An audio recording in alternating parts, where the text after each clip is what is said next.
इस पूरे केस में कई जगह आपने बहुत युक्ति से काम लिया, मतलब वो जगह जगह उसके नमूने दिखते हैं। जब जैसे ही केस दर्ज होता है, अहमदाबाद से आसाराम के हाई प्रोफाइल वकील आपसे मिलने आते हैं, वहां पे आपने उनको डॉज किया। फिर किस तरह से आसाराम के आश्रमों में आपने अपने पुलिस अधिकारियों को भेजा सादी वर्दी में भक्त बनाकर।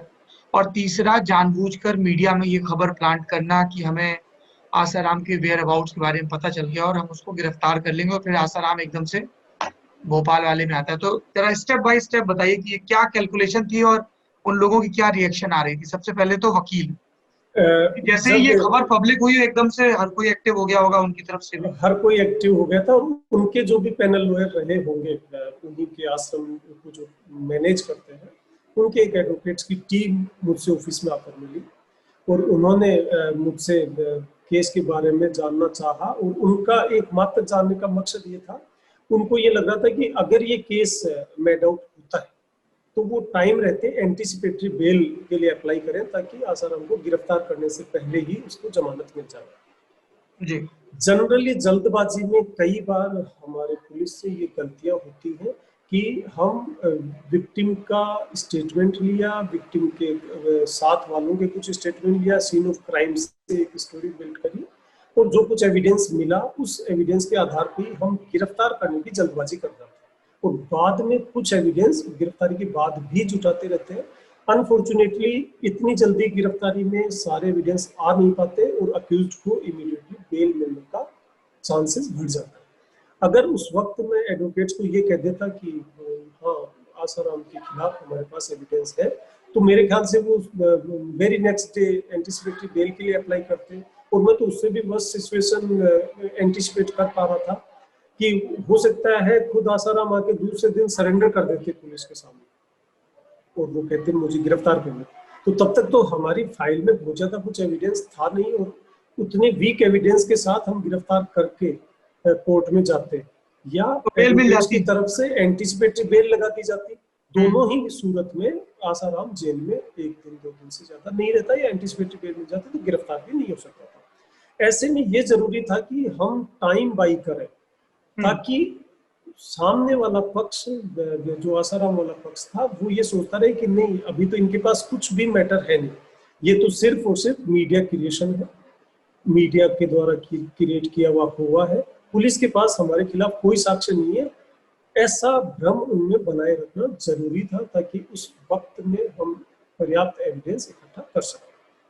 साथ ही साथ जो आपने अगला पूछा कि हमें गिरफ्तार करना था, तो गिरफ्तार करने से पहले हमारे शुरू के 5 दिन में काफी कुछ एविडेंस फाइल पे आ गई थी, जो पर्याप्त थी आसाराम को गिरफ्तार करने के लिए। हम्म।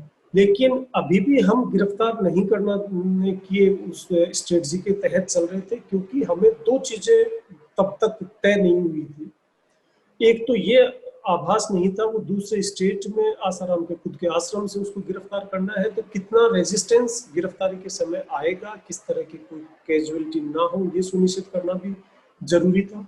इसके लिए असेस करा लेना कि वहां कितना क्या जोर आएगा, तो हमारी एक टीम प्लेन क्लोथ्स में आसाराम के इंदौर आश्रम में ही हमने 24 तारीख को ही भेज दी थी, ताकि वो असेस करते रहे कितना क्या।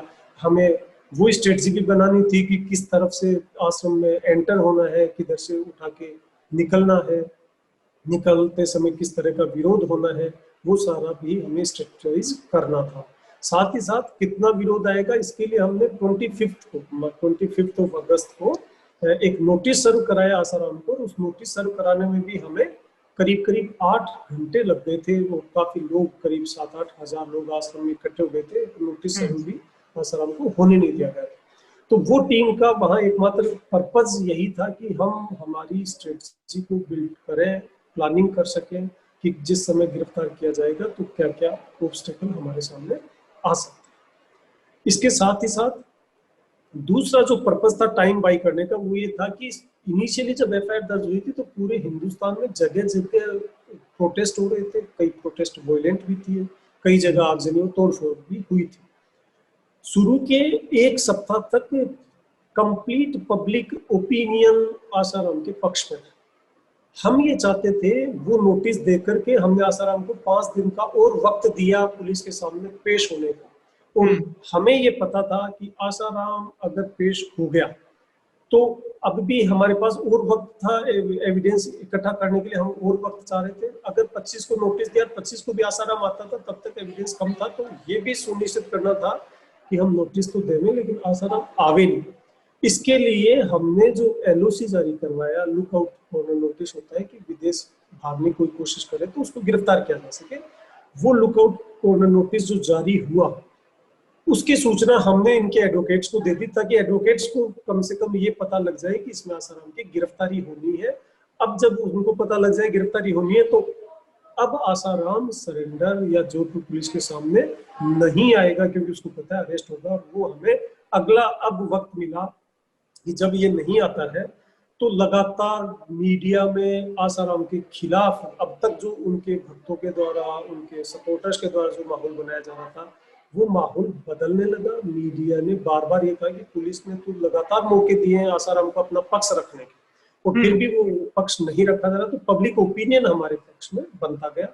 वही हम चाहते थे, ताकि गिरफ्तारी के वक्त कंट्री में कहीं भी किसी तरह का कोई तोड़फोड़, आगजनी या हिंसा ना हो। अंतिम जब गिरफ्तारी करने का जो दिन आया, उस दिन सच्चाई ये है कि हम क्लेम तो ये कर रहे थे कि आसाराम पर हमारी निगरानी है, लेकिन गिरफ्तारी के एक दिन पहले वो हमारे राडार से आउट हो चुका था।